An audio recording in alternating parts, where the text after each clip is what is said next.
The stage was set under the gleam of studio lights, draped in patriotic colors. Cameras panned across the crowd, senators, veterans, students, workers, all gathered for what had been billed as a fiery debate on national unity and leadership. In the center stood Karoline Leavitt, polished, assertive, her voice crisp with practiced certainty. Opposite her, Malik Traoré, tall and composed in a navy blue suit, stood with quiet resolve. They had clashed before, over healthcare, policing, climate policy, but something about tonight's energy buzzed with unease. Leavitt leaned forward at the podium, her expression tight, voice sharp. "You want to lecture this country on justice, Mr. Traoré, but you don't understand what real Americans go through. You talk about oppression, but you stand on a stage built by freedom. Maybe if you spent less time grandstanding and more time listening, you'd learn something." Traoré didn't flinch. His eyes didn't leave hers. She raised her hand dismissively, smirking now, as if punctuating her argument with a casual backhand. Then the words came, fast, clean, like a slap. "Sit down, boy." The audience collectively inhaled. A hush rippled through the air. The moderator's hand froze mid-gesture. The cameras zoomed in instinctively. Traoré stood still. For a long moment, he didn't speak. He didn't blink. His fingertips grazed the edge of his podium, grounding himself. In the silence, the insult hung like smoke, visible, suffocating. He didn't sit. He didn't smile. He simply set his notes aside with deliberate calm. Someone in the audience whispered. "Did she just say that?" Traoré took one small step forward, not toward aggression, but toward gravity, as if he were stepping into history. And the moment waited. Traoré stood at the podium, hands resting calmly on either side. His posture hadn't changed, but something in the room had. The air had thickened. The insult still echoed, not through sound now, but through expression, the shifting weight of eyes, turning toward him, toward her, toward the meaning of what had just been said. He didn't look at the moderator. He didn't look at the cameras. He kept his gaze fixed on Karoline Leavitt, his tone firm but measured, the kind of tone that didn't need to rise to be heard. Mum. He began, the word deliberate, without bitterness. "I stood up when I enlisted at 18, not because it was easy, but because my father told me that silence was a luxury not afforded to men who looked like me." His voice grew stronger, but never louder. "I stood up when I carried the casket of my best friend in Kandahar. I stood up when I came home to a country that was proud of my uniform, but nervous about my skin. And I've been standing ever since, for every American's right to speak, to vote, to exist." He took a breath, just long enough for the audience to follow. "I won't sit down now because a frightened voice told me to. Not tonight, not ever." It wasn't dramatic. It wasn't theatrical. It was true. And because it was true, it was devastating. The audience remained silent for a second too long, unsure whether to gasp or cheer. Then it happened. A wave of applause began from the back. Uncertain but building, row by row, people stood. Some clapped, some cried, some simply nodded, as if they had been waiting their whole lives to hear something that honest, that composed, that cutting without being cruel. Karoline Leavitt didn't move. She stared straight ahead, jaw slightly clenched, but something in her posture had shifted. Her smirk was gone. The moderator looked stunned, shuffling his papers, but saying nothing. The cameras caught it all. The hurt, the grace, the refusal. Traoré didn't gloat. He didn't smile. He simply stepped back to the podium, hands folded. The applause still rippled around him. In a moment when most would have broken or shouted. He had spoken with steel, and America was listening. The moment detonated online before the broadcast even ended. Within minutes, clips from the debate flooded social media. The phrase "sit down," boy was being dissected, looped, slowed down, captioned, remixed. But more than the insult, it was Malik Traoré's reply, quiet, deliberate, defiant, that caught fire. A 37-second clip of his response, posted by an independent journalist. hit 1 million views in an hour. By dawn, it had crossed 50 million. * on Twitter.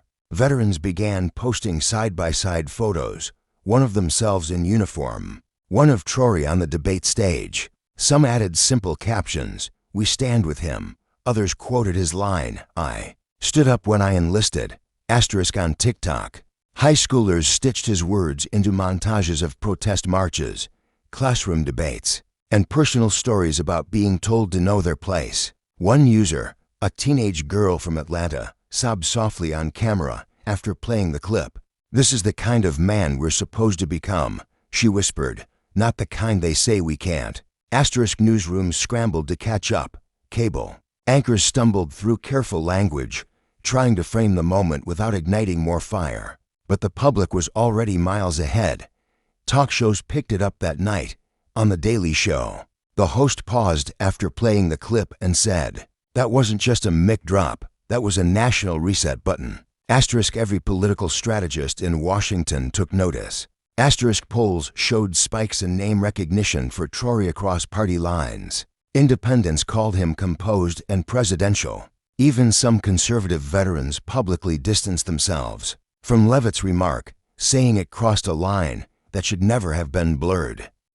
But the reactions weren't just political. Something deeper stirred.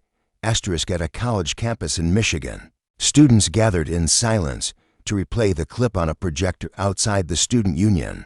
They didn't cheer, they just watched. Some held signs, "Still standing, dignity looks like this." At a church in Alabama, an elder quoted Traoré's line from the pulpit. "He reminded us," the preacher said, "that standing with grace speaks louder than shouting with rage." And at AVFW Hall in North Carolina, an old white Marine posted a shaky cell phone video in front of an American flag. "I don't know what side he's on politically. Don't care." That young man honored the uniform better than most people in that building. A movement didn't begin. It had already existed. But it found new language, a new face. Traoré wasn't tweeting. He wasn't posting. He hadn't said a word since leaving the stage. And yet, his silence now said more than most press tours ever could. 2 dawns later, the marble columns of the National Press Club caught the early light, while Karoline Leavitt stepped to the lectern, a tight half-circle of aides at her back. Flashbulbs popped, reporters jostled. She scanned the room with the same poise that once turned campaign stops into pep rallies. Yet her shoulders seemed pulled inward, as if the very jacket she wore weighed more than it did 2 nights ago. She read from a single page. "Passion and debate," she began, "sometimes breeds phrases we ourselves would have phrased differently in calmer moments." She never repeated the words, "Sit down, boy." She never said sorry. Instead, she spoke of unintended offense, of the heat of a national conversation, of moving forward together. Each sentence felt sanded smooth by lawyers when a young reporter shouted, "Do you regret using that specific term?" Leavitt's gaze flicked to her aides. They gave nothing away. Her reply was practiced. "I regret that my words distracted from policy." The briefing ended in under 5 minutes. Every aide shepherding her out a side door as if a longer FaceTime might crack the veneer. While cable panels dissected the non-apology in real time, another crowd gathered on the east steps of the Capitol. No banners, no stage, just a semicircle of veterans in faded dress blues and young activists in street clothes, all waiting in a hush broken only by camera shutters. Malik Traoré emerged without entourage, carrying nothing but a folded piece of paper. He paused on the bottom step, greeting a wheelchair-bound Marine, clasping hands with a teenager wearing a hand-lettered T reading "Still Standing." He did not mount a podium. He spoke from the steps, voice low enough that the portable mix had to chase him. "I didn't come here to trade insults," he said. "I came here because too many of us are told to sit down by racism, by fear, by cynicism, by the idea that dignity is reserved for some and not for others. The debate stage gave me 90 seconds. This moment belongs to all of us, for as long as we choose to keep standing." He read the names of 3 service members, 1 Latino, 1 white, 1 black, who died beside him overseas, then folded the paper again. "They can't stand anymore, So we will, with discipline, with grace, and yes, with anger when necessary, but never with contempt. Asterisk questions flew his way. Would he run for higher office? Would he demand Leavitt's resignation from her advisory posts? Traoré lifted a palm. I'm not here to chase someone else's downfall.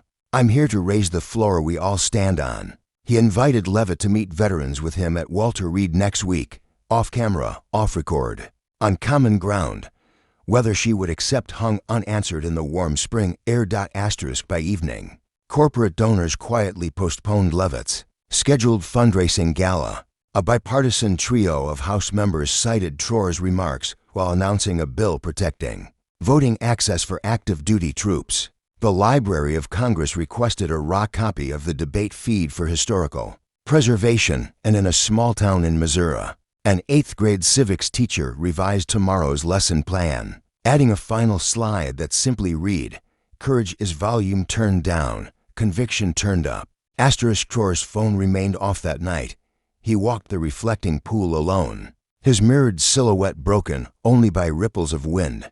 Behind him, the Capitol dome glowed, indifferent yet illuminated, the same as it ever was, except that a single sentence now lingered inside its chambers, refusing to sit.